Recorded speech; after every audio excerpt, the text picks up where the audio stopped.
Assalamualaikum warahmatullahi wabarakatuh. Perkenalkan, kami dari kelompok 3. Saya Lutfia Putri Desandra. Dan saya Yulia Zakiatul Aufa. Kali ini kita akan membahas tentang topik yang menarik nih teman-teman, tentang mata kuliah kami, perilaku organisasi, yaitu tentang analisis terhadap organisasi formal dan informal beserta struktur, desain, dan budaya organisasinya. Nah, PJ, dari judul tadi kita kan akan membahas tentang kelompok formal dan informal. Apa sih kelompok formal dan informal yang pernah PJ ikuti ketika masa sekolah? Mungkin bisa diceritakan nih PJ. Jadi aku tuh waktu SMA tuh pernah masuk organisasi OSIS. Nah teman-teman mungkin tahu kan organisasi OSIS itu buat apa? Organisasi OSIS itu kan biasanya buat menyalurkan aspirasi masyarakat sekolah gitu kan. Terus juga buat wadah pembentukan jiwa kepemimpinan buat teman-teman sekalian gitu. Nah kalau OSIS ini tuh aku kelompokkan ke dalam kelompok informal karena basicnya OSIS itu kan merupakan kelompok dengan struktur organisasi yang jelas, tujuannya juga spesifik. Terus aturannya juga harus diikuti oleh anggotanya gitu, dan juga terkait sama lembaga pendidikan gitu. Kalau kamu pernah ikut organisasi formal apa? Nah, kebetulan aku kemarin sempat ikut badan eksekutif mahasiswa di Politeknik Negeri Padang. Ini hampir sama lah ya dengan OSIS, yang dimana itu memiliki strukturnya yang jelas, tujuannya jelas, dan ada SK pembentukan. Dan ini tergolong kepada kelompok formal, hampir sama dengan OSIS yang telah PJ tadi jelaskan. Nah, berhubung kalau kita lagi ngomongin kelompok formal nih, pasti ada juga dong kelompok informal yang diikuti. Kamu pernah ikut kelompok informal apa? Soalnya dulu aku juga pernah nih ikut kelompok informal itu kayak kelompok kerja part-time gitu. Jadi kita bikin kelompok-kelompok buat nyari atau berbagi informasi gitulah, buat nyari-nyari kerja part-time. Karena dulu kan aku sukanya cuan ya waktu kuliah ya, nggak mau kuliah doang, aku juga mau cari tambahan lain gitu. Nah, kalau kamu ikut organisasi informal apa? Kalau aku dulu sempat ikut komunitas baca buku ya teman-teman, karena kan komunitas ini dibentuk karena kita memiliki keinginan yang sama, hobi yang sama, dan untuk memperoleh informasi kita membentuk sebuah kelompok, yaitu komunitas baca buku gitu. Nah, terus selanjutnya nih teman-teman, kita bakalan nampilin nih apa aja sih kelompok formal yang kita berdua tuh pernah ikuti. Yang pertama itu ada yang dibilang sama Kia tadi, BEM KMPNP, terus juga pernah ikut HIPMI, terus Kia juga pernah ikut Rubik, terus pernah Himadar juga, ngurus masjid, OSIS, staf instansi. Lalu terus buat kelompok informal yang pernah kita ikuti itu juga cukup banyak ya teman-teman. Yang pertama tuh ada Paskibra, ada karate, wushu, olimpiade ekonomi, drum band, volleyball, pesantren Ramadan, kelompok belajar, komunitas baca buku, penelitian, kelompok kerja part-time, komunitas mobil CRV, dan ikatan pemuda komplek. Itu teman-teman. Wah, ternyata sangat banyak ya organisasi yang pernah kita berdua ikuti nih teman-teman. Banyak banget. Nah, mumpung karena sebanyak itu, jadi kita mungkin akan menjelaskan hanya beberapa organisasi yang relevan dengan topik kita pada siang hari ini. Nah, teman-teman, selanjutnya kita masuk ke topik yang kedua nih, yaitu faktor-faktor yang membentuk perilaku kelompok, termasuk norma, status, ukuran, dan komposisi. Nah, jadi kita kan apa aja sih sebenarnya yang maksudnya tuh apa sih gitu faktor pembentuk perilaku kelompok tuh. Nah, perilaku kelompok itu tuh kan adalah gimana seorang individu bersikap dalam kelompok. Nah, jadi dari satu individu, dua individu, tiga individu, nah itu tuh nanti berpengaruh ke dalam koordinasi kelompok gitu loh. Nah, salah satunya itu yang pertama ada norma kelompok. Nah, norma kelompok itu tuh merupakan aturan atau harapan yang tertulis yang diikuti oleh anggota kelompok untuk menjaga keteraturan. Nah, fungsinya tuh buat ngurangin konflik gitu loh Kak, karena dia kan udah teratur tuh, udah diatur tertulis, jadi nggak ada lagi tuh saling tuntut menuntut tuh nggak ada Kak gitu. Jadi kalau misalkan dalam kelompok formal tuh misalnya contohnya OSIS ya tadi ya, nah itu tuh kita punya peraturan tertulis yang nggak boleh dilanggar sama anak-anak OSIS gitu loh. Sedangkan kalau untuk komunitas baca buku tadi nggak ada ya Kak peraturan tertulis ya? Betul, tidak ada. Nggak ada ya. Terus yang kedua tuh ada status kelompok. Nah, status kelompok ini tuh adalah posisi atau peringkat individu tuh dalam sebuah hierarki gitu.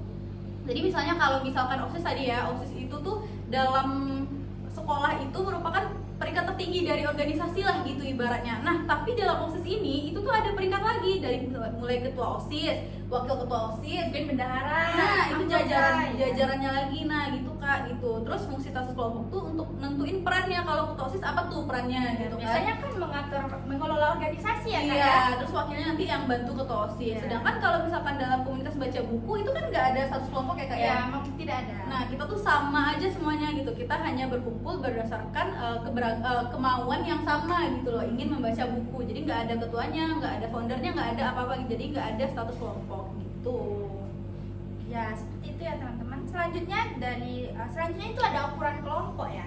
Ukuran kelompok itu adalah seberapa efektif sih kelompok tersebut berfungsi dan seberapa mudah anggota kelompok berinteraksi antara satu dan yang lainnya. Dalam ukuran kelompok ini tentunya ada kelompok yang berukuran besar dan berukuran kecil ya. Seperti saya dulu di BEM itu jumlah anggotanya ada 80 orang loh. Banyak Kak. banget ya kayak Banyak ya. Kalau berdasarkan ukuran kelompok itu termasuk organisasi dengan kelompok yang besar. Besar banget Ya, itu malah besar kalau malahan, iya. Jadi buat keputusannya, kalau misalkan bikin keputusan itu cukup sulit ya Kak ya, karena banyak banget ya orangnya ya. Iya betul sih, dalam pengambilan keputusan bahkan dalam satu keputusan kita bisa mengambil dalam beberapa hari Kak. Oh gitu ya. Iya, Karena mungkin banyak banget ya gitu buat mempertimbangkan gitu ya, ini berpendapat ini, Iya, berpendapat ini betul. gitu ya. Emang susah banget sih itu. Iya, Jadi kurang efektif gitu ya Kak Iya, ya. berbeda dengan komunitas baca buku saya tadi. Itu palingan anggotanya sih cuma 5 orang aja ya. Oh gitu, kelompok Iya. kecil gitu ya Kak ya. Kelompok kecil. Jadi kayak kalau dalam pengambilan keputusan kelompok itu cepat dan karena tidak berbelit-belit seperti itu ya. Terus konfliknya juga pasti kurang gitu Iya, ya Kak, mungkin- kalau misalkan kecil gitu ya. Ya, bisa dibilang minim konflik dibandingkan dengan di BEM tadi karena ukurannya yang sangat besar ya Kak ya. Selanjutnya itu ada komposisi kelompok, yaitu mengacu kepada karakteristik individu, pembentuk kelompok seperti usia, jenis kelamin, latar belakang, pendidikan, keterampilan, dan pengalaman. Nah kalau di BEM kita tuh berasal dari daerah yang berbeda loh Kak. Ada yang dari Riau, ada yang Jauh ya, dari Kak, ya? NTT, ya betul. Dan usianya tuh bisa jadi kayak berbeda 1 atau 2 tahun gitu kan. Karena beda-beda angkatan gitu Iya, ya Kak ya. iya, keberagamannya itu sangat lumayan kompleks ya teman-teman. Berarti itu masuk ke dalam fungsi komposisi yang heterogenitas ya Kak ya. Iya, betul Kak. Masuk Soalnya ke dia dalam- keanekaragaman gitu. Iya. Tapi kalau homogenitas itu mungkin kayak yang komunitas baca buku Kakak tadi itu ya, soalnya sama gitu kan. Iya, sama. Sama-sama mau baca buku semua gitu. Nah, selanjutnya teman-teman pada topik ketiga yaitu tentang keberagaman yang dapat mempengaruhi dinamika kelompok. Ini tentunya topik yang hangat ya, karena ini akan berkaitan dengan konflik ya. Tapi jangan salah Kak, nggak selalu tuh keberagaman itu tuh bisa dikaitkan dengan yang jelek-jelek aja. Ada juga tuh Kak yang baik-baiknya nih. Udah salah kita satunya bahas nih. ya teman-teman ya. Nih, salah satu contohnya nih Kak, ada keberagaman dalam kreativitas. Nah, itu tuh kalau contoh secara langsungnya itu misalnya nih, Kakak punya satu ide nih, aku juga punya satu ide nih. Nah, itu kita bisa punya pilihan nih, kita mau pakai ide yang ini atau pakai ide yang ini, atau mungkin kita bisa gabung idenya Oh, kayak iya. gitu. Jadi nanti akan lebih bagus lah hasilnya Ya, ya. kita Kak, ya. punya banyak pilihan gitu loh Kak jadinya. Iya. Jadi nggak selalu yang negatif-negatif aja gitu loh, keberagaman. Terus yang nomor 2-nya juga nih, keberagaman dalam pengambilan keputusan. Nah, ini tuh sama kayak yang kita bilang tadi. Nah, itu tuh kan kita jadi punya banyak pilihan dari berbagai perspektif, jadi punya banyak pertimbangan gitu loh teman-teman. Terus yang ketiga itu ada juga tuh keberagaman dan konflik. Nah, ini baru negatif nih Kak. Ya, seperti apa nih negatifnya Kak? Karena konflik. Karena kalau misalnya kita beragam berarti tuh pendapat kita tuh beda-beda, isi kepala tuh kan beda-beda tuh Kak. Nah, jadi nanti akhirnya kadang ada saling tuntut menuntut karena nggak Iya. sesuai gitu loh, karena mungkin berasal dari latar belakang yang beda, budaya yang Iya. beda gitu loh. Ya, emang betul sih Kak. Misalnya kayak di organisasi yang kita ikuti lah. Contoh kayak saya di BEM itu kan, kita kan berasal dari suku yang berbeda ya, ada suku Batak, suku Minang, suku Jawa ya teman-temannya. Itu setiap suku itu pasti memiliki nilai atau ajaran-ajaran yang dipegang masing-masing ya, tentunya tidak akan sama. Nah, apabila kita tidak memiliki pemahaman, kita akan terlibat dalam konflik yang namanya konflik keberagaman ya teman-teman. Selanjutnya itu adalah keberagaman dan kohesi kelompok, itu mengacu kepada kesatuan dan keterikatan antar anggota kelompok. Ya, dengan adanya keberagaman ini tuh kita jadi bisa menghargai perbedaan gitu. Jadi habis nih kita dari dapat konflik-konflik nih dari tadi nih, akhirnya kita jadi lebih memaknai suatu kebersamaan itu gitu loh. Ya. Jadi kita bakalan jadi lebih dekat karena kita udah pernah punya konflik sebelumnya mungkin gitu kan, atau mungkin perbedaan pendapat sebelumnya. Jadi kita jadi lebih tahu tentang satu sama lain gitu loh Kak. Gitu. Terus tapi kadang juga keberagaman itu tuh juga menimbulkan rasa persaingan teman-teman, karena kayak oh, kok dia lebih pintar sih, oh kok dia lebih bisa sih, kok dia lebih ini sih gitu loh, akhirnya timbul rasa iri gitu loh. Tapi ya kalau kita sebagai orang yang udah dewasa juga ya kayak ambil nilai positifnya aja teman-teman, nggak usah yang negatifnya dibuang aja deh gitu. Ya, karena yang namanya berkumpul ya Kak, Iya. pasti memiliki sifat yang berbeda. Iya, gimana pun keberagaman itu pasti lebih banyak fungsinya daripada mudaratnya Ya, gitu loh, Kak. jadi kita ambil yang baiknya, kita buang yang buruknya ya. Benar banget. Selanjutnya apa nih Kak? Tolong dijelaskan. Ini ada nih keberagaman dan kepemimpinan. Nah, misalnya nih kita punya kelompok yang beragam nih, terus kita milih pemimpinnya gimana dong? Ya harus sesuai lah dengan kriteria. Kita kelompok. harus milih pemimpin yang bisa menyesuaikan perbedaan gitu loh. Misalnya kayak apa ya? Kayak kita nih, kita kan orang Muslim nih, ada juga orang Kristen nih di Indonesia kan teman-teman. Nah, presiden kita apakah harus Muslim? Apakah harus Kristen? Nah, kita itu tergantung perspektif masing-masing gitu loh. Kita harus punya pemimpin yang bisa mentoleransi dan juga mampu mewujudkan poin-poin yang ingin dicapai sama organisasi kita gitu loh. Jangan nanti kita tuh sebenarnya organisasi yang aktif nih, tapi ternyata dapatnya kepilih pemimpin yang pasif ya. Capek dong. Iya, nanti jadinya seperti apa ya Kak ya? Iya, nggak capek gitu Iya. gitu loh. Terus konfliknya juga nggak bakalan selesai sama pemimpin itu karena dia nggak tahu tuh kita tuh beragamnya kayak gimana. Jadi dia nggak bisa mempelajari sifat-sifat kita gitu loh, Kak. Ya betul. Masuk topik keempat nih teman-teman. Dari gue atau lu? Masuk topik keempat nih teman-teman, yaitu proses komunikasi yang berlangsung dalam kelompok. Jadi gimana sih prosesnya komunikasi itu dalam kelompok? Terus apa aja sih yang mempengaruhi efektivitas komunikasi dalam kelompok itu? Nah, bisa dijelaskan nggak nih Kak, proses komunikasi dalam kelompok itu gimana? Ya, ini teman-teman ya, proses komunikasi dari sebuah kelompok itu yang pertama ada pengirim ya. Pengirim apa nih Kak? Pasti mengirim pesan ya, Pesan. ide atau gagasan ya Kak ya. Benar. Selanjutnya ide atau gagasan itu dikirim berupa pesan. Apa sih? Baik verbal atau non verbal gitu kan. Selanjutnya ada Pesan itu juga bisa apa ya Kak? Bisa lewat surat nggak sih Kak? Iya. Lewat surat juga bisa kan? Iya. Lewat chat juga bisa kali ya? Iya. Chat. atau secara langsung juga bisa. Atau mungkin dari orang ke orang mungkin juga bisa ya Ya, Kak? mulut dari mulut. Masih banyak ya. Masih banyak ya pembagian dari cara penyampaian pesan ini.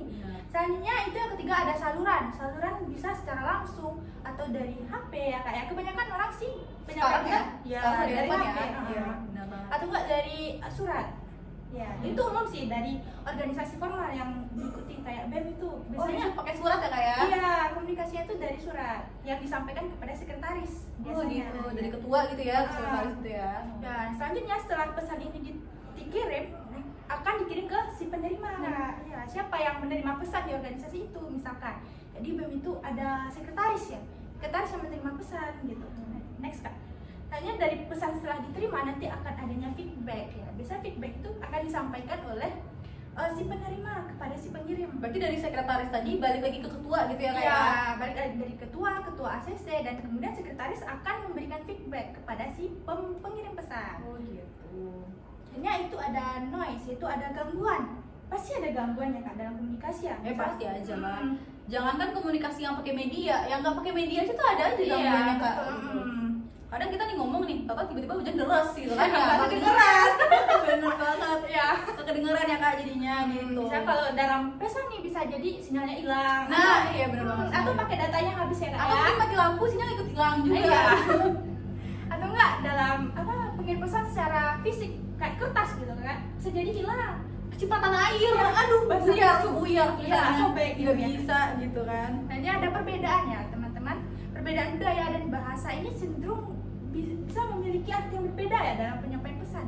Misal kayak kita nih cewek ya, dalam menyampaikan pesan misal kalau dalam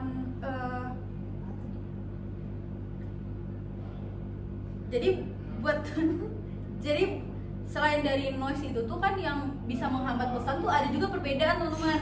Nah misalnya kayak dari perbedaan latar budaya atau bahasa ya. gitu, gaya penyampaian gitu juga beda. Makanya penting nggak kalau dalam menyampaikan pesan secara online itu penting adanya emoticon. Nah iya bener banget, biar tahu nih lagi marah kayak lagi Iya. nangis kayak lagi Ketawa apa kayak. atau Nah gimana, ya. benar.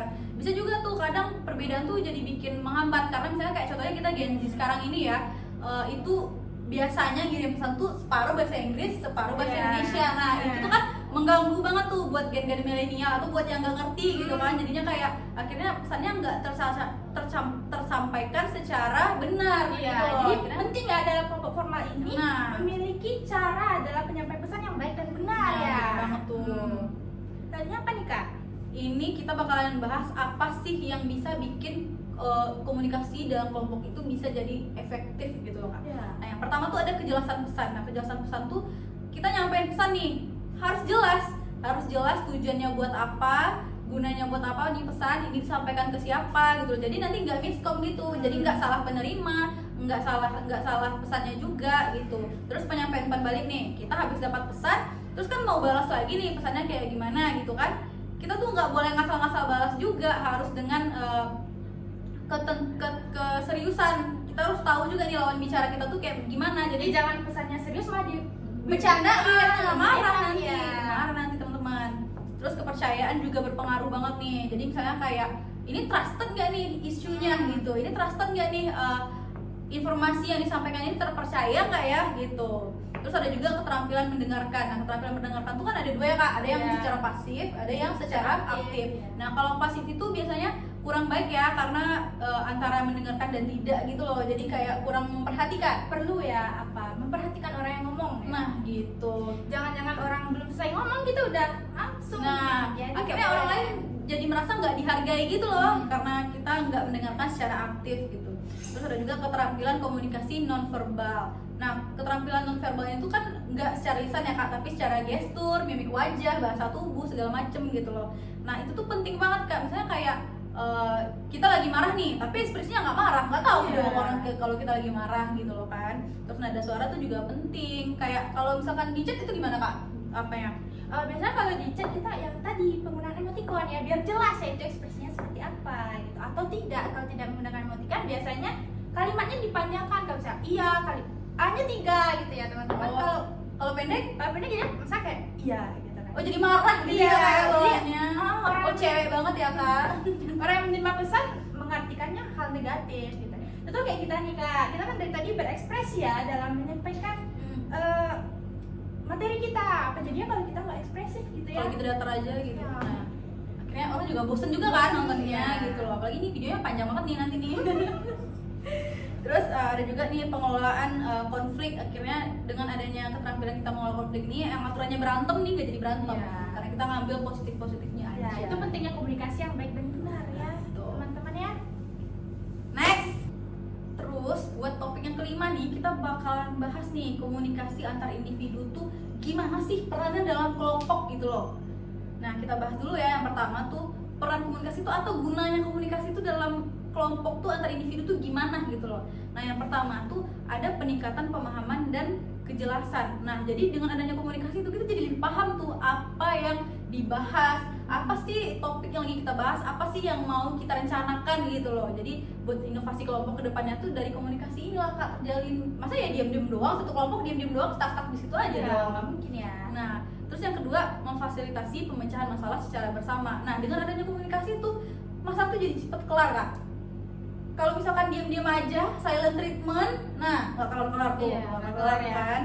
Terus membangun relasi sosial dan ekonomi. Dengan adanya komunikasi ini tuh kita bisa jadi lebih tahu gitu loh, teman-teman kita dalam kelompok itu tuh sifatnya tuh gimana, Iya.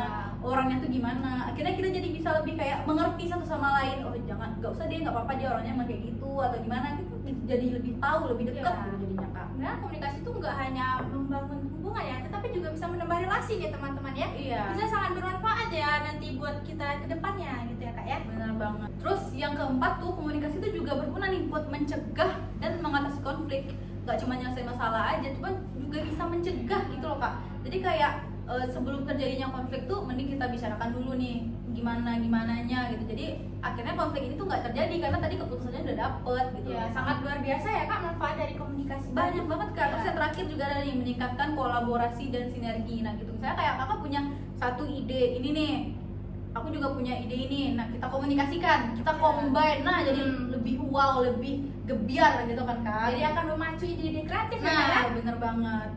Dan itu juga menguntungkan sebuah kelompok gitu loh.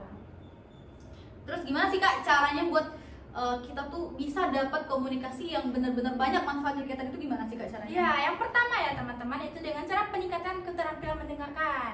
Jadi sebelum kita bicara nih kita harus mendengarkan dulu ya Kak ya. Karena dengan didengarkan tuh orang akan merasa dihargai gitu. Kadang kan orang ada yang mau didengarkan doang tapi nggak mau dengerin gitu Ya, kan? banyak ya, itu akan memacu konflik yang lain gitu. Nah, Yang kedua itu ada penggunaan komunikasi yang jelas terbuka. Jangan sampai nih komunikasi yang kita kasih itu tuh nggak jelas atau memicu miskomunikasi gitu Kak. begitu. Jadi penting jelas gitu. Misal kalau dari verbal ya jelas apa komunikasinya. Dari cara penyampaian jelas bagaimana ekspresi kita dalam menyampaikannya Benar gitu. banget, iya. Selanjutnya yang ketiga itu ada penyelesaian konflik secara konstruktif. Itu dengan Kalau misalkan kita tuh punya konflik, berarti kita harus selesai tuh baik-baik, berarti ya kayak nggak usah dengan kepala panas gitu. iya.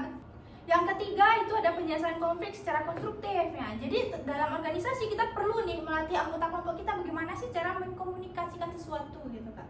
Cara yang baik dan benar gitu Kak.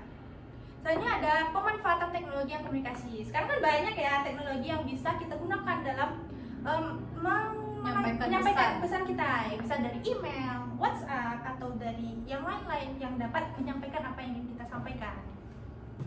Terus nih Kak, kita udah panjang-panjang bahas apa sih peran komunikasi itu, gimana sih cara mendapatkan komunikasi yang efektif. Tapi kita tuh nggak tahu pentingnya komunikasi itu apa Kak gitu loh. Coba deh Kak dijelasin. Iya, jadi komunikasi itu sangat penting ya teman-teman ya. Coba bayangin kalau ada orang yang silent treatment, mungkin apa yang ingin disampaikan nggak tersampaikan atau konflik yang ingin diselesaikan nggak selesai ya Kak ya. Nah, jadi yang pertama itu dapat meningkatkan kepuasan anggota ya.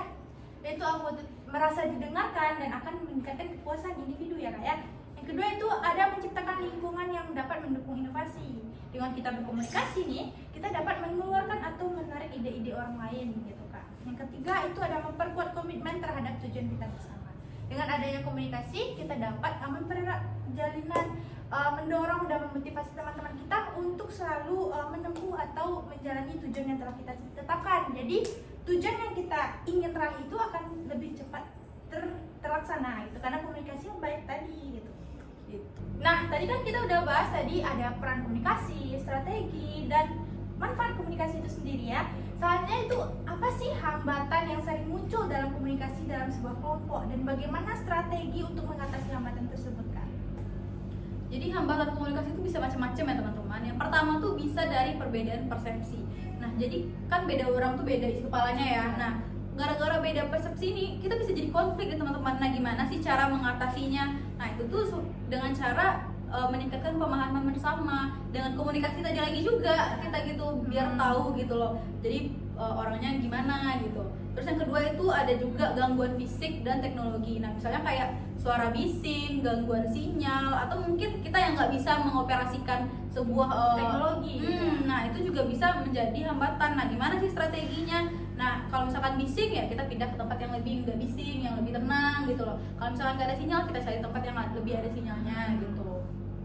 Terus yang ketiga, kurang terampil dalam berkomunikasi. Nah, kadang kan ada nih orang-orang nih yang kurang bisa nih public speaking atau misalkan ngomong tuh kurang lancar gitu loh. Ya kebanyakan sih gitu ya Kak, apalagi kalau dia jago nulis nih kebanyakan nggak bisa cara Ya, biasanya menyampaikan ide gitu. Nah, akhirnya nanti orang-orang tuh jadi bingung gitu loh. Nah, gimana sih cara mengatasinya ya dengan itu latihan Ya, gitu loh. sering ngobrol, Sering ngomong depan kaca kan juga bisa gitu. atau ikut pelatihan mungkin. Nah, itu yang lebih ya. Kalau terus yang keempat itu ada saling curiga. Nah, saling curiga tuh juga bisa ngambat komunikasi. Misalnya kayak dia nyampein informasi nih, dia nyampein informasi ke aku. Terus nanti dia bilang kayak terus aku mikirnya kayak ini bener gak sih si Kia nih nyampein informasinya gitu loh. Suuzon gitu teman, itu tuh gak boleh. Itu menjadi hambatan dalam sebuah komunikasi. Nah, gimana sih caranya mengatasinya? Yaitu dengan membangun rasa percaya. Aku percaya nih sama informasi yang dikasih sama Kia, tapi kita nggak boleh percaya gitu aja teman-teman, kita harus cross check juga ke belakang gitu loh, gimana sih fakta di lapangan itu kayak gimana gitu Ya, dengan cara berpikir positif ya Kak intinya. Terus yang kelima ada hierarki yang kaku. Biasanya dalam kelompok tuh kan ada hierarki tuh, ketua, wakil, bla bla bla, semuanya ada jajarannya gitu kan. Nah, kadang nanti anggota-anggota biasa tuh jadi takut Kak. Iya betul Kak. Kemarin kayak kami di BEM gitu ya, kita kan kalau di dalam hierarki kepengurusan itu wajib menggunakan bapak atau ibu ya. Efeknya apa? Ya kita antar anggota tuh nggak dekat gitu Kak, karena ya harus formal gitu Harus kan. formal. Ya, Jadi kayak nyampein sesuatu pun jadi mikir banget gitu Iya, ya, mikir kayak. banget gitu. Jadi takut ada yang salah gitu ya. Nah, gimana sih cara mengatasinya? Ya dengan mungkin lebih ada pendekatan, mungkin lebih sering berkumpul atau gimana gitu Iya. intinya kayak. Terus yang keenam itu yang terakhir ada overload informasi. Nah, misalnya nih, ini waktu singkat nih, mepet nih mau Iya. ngerjain sesuatu nih, tapi si penyampai informasi ini, si komunikan ini tuh nyampe informasinya banyak banget. Nah, jadinya kita nggak nyimak, Jadi nggak ngerti lah. ya, Iya, tidak nggak tertampung ngerti. semua informasi yang Nah, bener diberikan banget. tadi. Gimana sih strategi mengatasinya? Ya dengan cara disusun dulu informasinya secara jelas, dicari dulu waktu yang tepat untuk menyampaikan informasinya gitu loh. Dibikin dengan singkat, padat, dan tepat. Misalnya kayak kita nih sama dosen nih kan, ini dosennya udah buru-buru mau pulang atau dosennya mungkin lagi ada kemalangan. Nah kita tetap juga bu mau bimbingan gitu. Nah dosennya jadinya ya ribet sendiri dong dosennya jadinya Iya. gitu loh. Di sisi lain dia lebih butuh ini, tapi di sisi lain ini dia juga terganggu gara-gara ini. Akhirnya dosennya marah, ya wajar juga kan dosennya marah gitu loh. Jadi kita harus mencari waktu yang tepat untuk menyampaikan informasi. Dan bagaimana informasi yang tepat juga nih kak. Iya. Misal kalau terlalu panjang ya kita harus bikin sesingkat dan Sejelas mungkin ya, gitu. biar mudah dipahami ya teman-teman. Duh, udah gak kerasa aja ya kak, udah sampai topik ke-7 aja nih. Tapi ini belum yang terakhir, masih banyak lagi ya teman-teman. Tunggukan saja, nantikan saja. Nah, di sini kita bakalan bahas mengenai gimana sih proses pemilihan pemimpin dalam kelompok, terus gimana sih tipe-tipe pemimpin tuh yang bagus buat kelompok gitu loh. Ya, jelasan kak, apa itu? Nah, proses pemilihan pemimpin itu ada 6 ya teman-teman. Yang pertama itu identifikasi kebutuhan. Nah, kita tuh butuh pemimpin yang kayak gimana dalam kelompok kita tuh. Kita bisa tahu dulu dari kita tuh kelompok apa, kelompok masak, kelompok apa. Nggak mungkin dong kita kelompoknya kelompok masak tapi pemimpinnya pelatih bola, nggak mungkin dong, nggak nyambung ya kayak gitu. Terus untuk pemilihan kriteria, kita harus nilai dulu tuh kriterianya, yaitu nyambung nggak, masuk nggak, kualifikasinya cocok nggak gitu.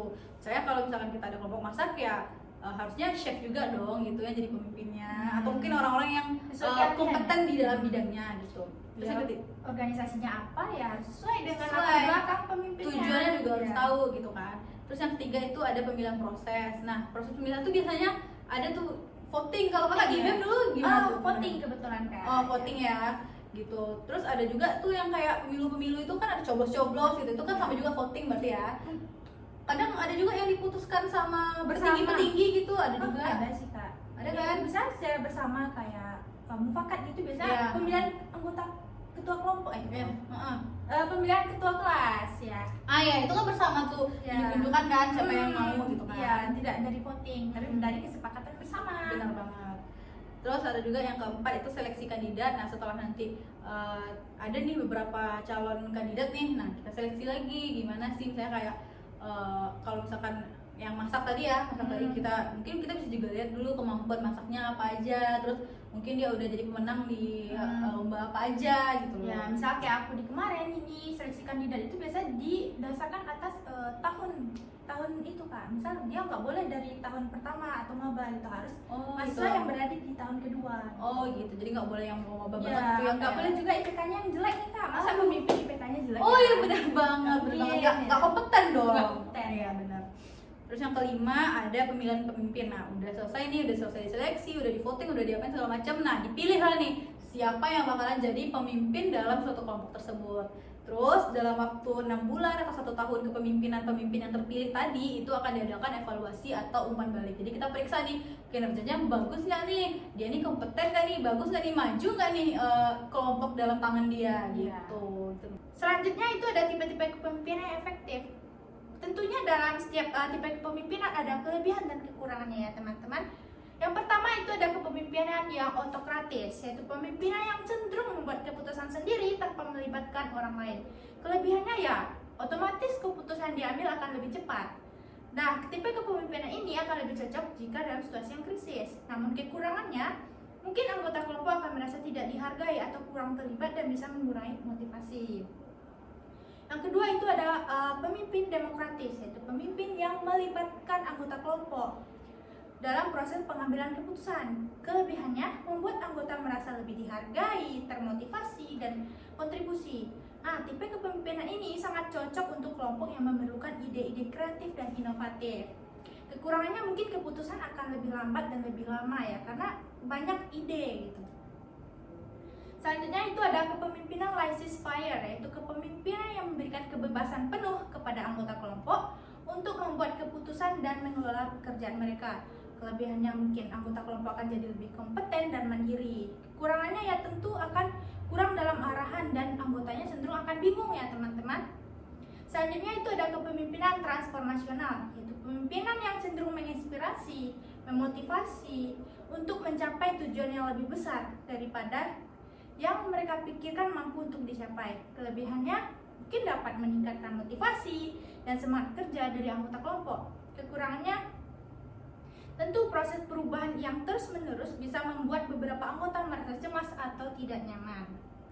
Yang kelima itu ada pemimpin karismatik, yaitu kepemimpinan yang menggunakan daya tarik dan kemampuan untuk memotivasi dan menginspirasi. Mungkin kelebihannya dapat menggerakkan kelompok yang ke arah yang lebih positif dan loyalitas, namun kekurangannya mungkin akan terlalu bergantung kepada daya tarik pribadi seorang pemimpin yang dapat menyebabkan kelompok kehilangan arah atau tergantung kepada pemimpin. Nah, terakhir ini ada kepemimpinan situasional, yaitu kepemimpinan yang mengubah gaya kepemimpinannya sesuai dengan situasi yang ada, sesuai dengan kebutuhan kelompok. Nah, mungkin bisa dibilang ini adalah pemimpin yang ideal ya teman-teman, karena dia menyesuaikan dengan situasi. Kelebihannya mungkin akan lebih fleksibel, mampu menyesuaikan, mampu menghadapi tantangan. Namun kekurangannya mungkin menyebabkan kebingungan anggota kelompok jika tidak dijelaskan dengan lebih jelas gitu. Oke teman-teman, kita udah sampai di topik 8. Nah, di sini tuh kita bakalan bahas jenis-jenis konflik yang ada dalam kelompok, terus gimana cara mengatasinya, terus bisa nggak konflik-konflik ini tuh diselesaikan dengan negosiasi. Yang pertama tuh jenis-jenis konflik nih. Jenis-jenis konflik tuh yang pertama ada konflik peran. Konflik peran tuh misalnya kita dikasih tugas yang sama nih, aku sama Kia dikasih tugas yang sama, tapi aku maunya kerjanya sedikit aja, atau bahkan mungkin aku nggak mau ngerjain sama sekali. Nah, Kianya marah dong. Nah, itu terjadilah konflik peran. Terus ada juga konflik interpersonal. Aku punya ide yang lain, Kia juga punya ide yang lain, tapi kita nggak saling memahami, nggak saling mengkomunikasikan ide kita, akhirnya terjadilah konflik gitu loh. Terus ada juga konflik fungsional, yaitu tuh sama hampir mirip sama interpersonal konflik. Nah, itu tentang perbedaan ide atau pendapat juga. Terus ada juga konflik disfungsional, masih mirip-mirip juga lah sama konflik fungsional ini karena masih tetap kesalahpahaman dalam komunikasi. Terus ada juga konflik nilai dan ideologi. Terus ada juga konflik sumber daya. Gimana misalnya suatu perusahaan atau kelompok itu bersaing dengan perusahaan lain, dengan kelompok lain untuk mendapatkan sumber daya. Nah, itu bisa jadi terjadi konflik antar kelompok lagi gitu. Terus gimana sih cara menyelesaikan konflik ini? Nah, gimana Kak cara menyelesaikan konflik? Mungkin dari kompromi ya, ada kolaborasi, kita bisa menghindari atau melakukan akomodasi, persuasi, mediasi, dan arbitrasi. Ya. Terus bisa nggak ya kira-kira negosiasi itu tuh menyelesaikan konflik? Bisa banget. Ya, karena dengan bernegosiasinya tentu akan membangun pemahaman ya antara pihak yang berkonflik, mungkin dengan cara menciptakan win-win solusi yang dimana solusi yang disebabkan oleh negosiasi ini akan menguntungkan kedua belah pihak Kak, yang berkonflik gitu ya. Yang ketiga itu mungkin akan dapat memperbaiki hubungan Ya, karena sama-sama menang tadi ya. Iya, yang awalnya renggang dengan proses negosiasi yang baik nih kan dapat memperbaiki sebuah hubungan. Dan oleh karena itu mungkin akan dapat mengurangi ketegangan ya ketika terjadi sebuah konflik. Karena konflik yang dinegosiasikan atau yang didiskusikan akan dapat menyediakan alternatif yang lebih baik ya, tanpa mengurangi atau merugikan merugikan pihak lain gitu. Sesuai sama prinsip win-win solution tadi berarti ya Kak ya. Nah, baiklah teman-teman, jadi sekarang kita udah masuk ke topik terakhir ya teman-teman. 9. Iya, tentang apa tuh Kak? Tentang analisis struktur, desain, dan budaya serta perubahan yang dilakukan oleh organisasi dalam implementasi studi kasus. Oh, studi kasus ya? Iya. Jadi apa nih perusahaan yang kita ambil nih Kak? Ini yang kita ambil nih. Ya, Pertamina teman-teman. Pasti teman-teman udah gak asing ya sama Pertamina ini. Iya, pasti kan setiap orang udah pernah dong ke Pertamina ya. Pasti. Yang roda 2 atau roda 4 ya Kak ya? Benar. Atau mungkin ada yang punya roda 3 mungkin udah pernah ke Pertamina. Roda 3 ya kan? Iya. Apa tuh Kak? Bemo. Lalu di sini kita bisa lihat ya pemetaan subholding Pertamina Group. Itu yang paling atas tuh ada presiden direktur. Jadi kalau subholding ini tuh Pertamina tuh kan dia itu punya anak-anak perusahaan Iya. juga, nggak selalu tentang yang ngisi bahan bakar aja, ada juga yang lainnya. Ada struktur. Dan strukturnya itu yang pertama ada Presiden Director sama CEO, yang di bawahnya itu ada Vice President Director dan Direktur-Direktur beserta jajarannya. Namun dalam organisasi Pertamina yang khusus untuk BBM ini, itu ada juga Kak struktur organisasinya, yaitu yang dikepalai oleh Direktur Utama, terus di bawahnya ada Wakil Direktur Utama dan Chief Audit Eksekutif dan jajarannya juga gitu. Ya. Stop. Nah, Kak, sekarang kita masuk kepada desain organisasi Pertamina. Desain organisasi Pertamina ada dua, itu ada divisional dan fungsional. Divisional ini berkaitan dengan produk dan pasar, yaitu seperti apa eksplorasi dan produksi, pengelolaan dan distribusi, serta pengembangan energi terbarukan. Dan selanjutnya itu ada fungsional, yaitu berdasarkan fungsi dan peran-peran dalam sebuah perusahaan. Seperti yang telah kita jelaskan tadi, ada hierarki di dalam sebuah Pertamina, mulai dari direktur utama, wakilnya, dan ada beberapa jajaran-jajaran lainnya. Itu akan berfungsi sesuai perannya masing-masing gitu ya. Lalu kita masuk ke dalam budaya organisasi Pertamina. Nah, kalau berdasarkan websitenya itu dari research yang kita lakukan ya Kak ya, itu ada budaya organisasi Pertamina itu ada 4. Yang pertama yaitu ada budaya profesionalisme dan integritas. Nah, Pertamina tuh selalu menekankan pada kualitas kerja yang tinggi dan integritas dalam menjalankan tugas. Jadi nggak ada tuh mereka yang kayak pembagian tugasnya nggak jelas, terus kayak nggak tepat waktu, nggak disiplin, itu nggak ada tuh di Pertamina, pasti disiplin. Terus yang kedua ada kerjasama tim, karena kerjasama tim itu tercermin ya, karena kan banyak tuh subholdingnya ya dari Pertamina ini. Nah, Bayangkan kalau dia tidak bekerja sama. nah itu pasti hancur banget lah ya. Terus yang ketiga ada inovasi dan adaptasi. Nah, karena Pertamina ini tuh merupakan perusahaan energi terbarukan ya, pasti kan sangat banyak tuh yang bisa dihasilkan dari energi terbarukan ini. Nah, Pertamina tuh terus tetap berinovasi setiap periodenya gitu loh. Terus yang keempat ada keberlanjutan, fokus pada pengelolaan sumber daya alam dan keberlanjutan untuk masa depan. Ya. Gitu Kak. Nah, selanjutnya ada itu hal-hal yang mempengaruhi budaya organisasi di Pertamina. Yang pertama itu adalah yang sangat mempengaruhi itu mungkin adanya sejarah dan visi misi perusahaan. Pertamina ini sebagai BUMN yang didirikan untuk memenuhi kebutuhan nasional. Tentunya akan menjadikan sejarah sebagai patokan dan menjadikan visi misinya untuk Sebagai acuan ya, ya, untuk mempengaruhi budaya organisasinya, karena itu akan berorientasi kepada keberlanjutan dan kontribusi dari pembangunan mereka gitu. Yang kedua itu adanya kepemimpinan, seperti yang telah kita jelaskan tadi, tentunya ada tipe-tipe kepemimpinan ya teman-teman ya. Sangat berpengaruh banget tuh dalam organisasi ya Kak ya. Ya, apakah pemimpin otoriter atau demokrasi atau Transformasional. Itu sangat memainkan peran penting ya dalam menetapkan arah dan nilai budaya yang diinginkan. Selanjutnya itu ada nilai sosial dan ekonomi yang ada di Indonesia, seperti budaya kerja di Pertamina tentunya akan dipengaruhi oleh nilai-nilai nasional Kak, seperti gotong royong ya, identik dengan Indonesia sendiri ya, gotong royong. Ada kekeluargaan, solidaritas dalam konteks budaya yang ada di Indonesia gitu. Langsung aja nih kita juga masuk ke dalam pengaruh budaya nasional dan lokal terhadap organisasi Pertamina. Nah, budaya tuh pastinya sangat berpengaruh. Pasti itu sangat besar sekali pengaruh budaya terhadap suatu organisasi, apalagi organisasi besar seperti Pertamina ini ya. Yeah. Nah, yang pertama tuh ada budaya nasional. Apa sih pengaruh budaya nasional itu terhadap Pertamina? Nah, Pertamina tuh pasti terikat dengan nilai-nilai yang ada dalam budaya Indonesia. Misalnya kayak disebutin kayak tadi, ada kekeluargaan, kebersamaan, gotong royong. Nah, ini tuh sangat-sangat mempengaruhi cara beroperasi dan berinteraksi antara stakeholder yang ada dalam organisasi Pertamina ini sendiri. Terus ada juga budaya lokal. Nah, budaya lokal ini mungkin seperti Kota bahasa, Padang mungkin kan ya, ya? Kota Padang misalnya itu. Orang Jadi Minang ya, Kak, ya? ya stakeholder yang ada di dalam organisasi Pertamina itu mereka kan cenderung berkomunikasi menggunakan bahasa Minang mungkin, atau mungkin berinteraksi selayaknya bagaimana orang Padang gitu. Ya, karena kebetulan kan orang Padang ini didominasi oleh orang Minang. Nah, gitu ya. iya, Walaupun benar. nanti yang bekerja di sana mungkin berasal dari Sunda, dari Nah. Batak gitu ya Kak. Namun budaya lokal itu sangat-sangat besar pengaruhnya Iya. terhadap organisasi Pertamina gitu loh.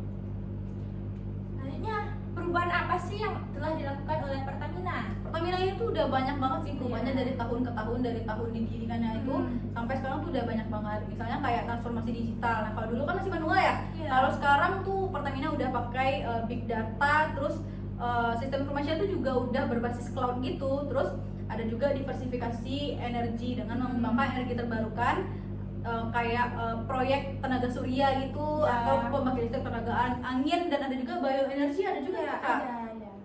Terus yang ketiga itu ada Restrukturisasi dan efisiensi. Nah, dengan menggabungkan beberapa anak perusahaan dalam sektor hilir untuk meningkatkan daya saing dan efisiensi biaya gitu loh. Iya.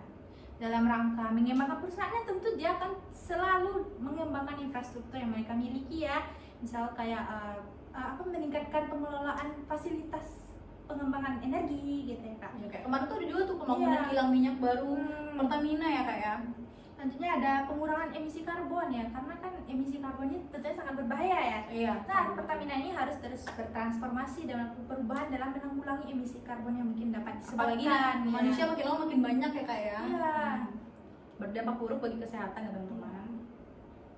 Nah, udah sampai aja nih di penghujung presentasi kelompok 3 nih. Iya, Banyak banget ya. Sangat menarik sekali sih ya teman-teman ya. Karena banyak banget ya yang kita bahas, Iya. mulai dari kelompok formal dan informal, Komunikasinya, cara berinteraksinya, keberagamannya, cara kepemimpinannya.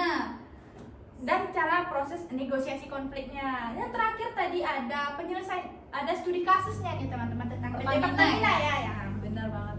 Nah, kami harap dari kelompok 3 ini presentasi yang kami paparkan ini dapat berguna bagi kita semua. Lebih dan terkurangnya mohon dimaafkan. Kami dari kelompok 3 mengucapkan wabillahi taufiq wal hidayah. Wassalamualaikum warahmatullahi wabarakatuh. Terima kasih.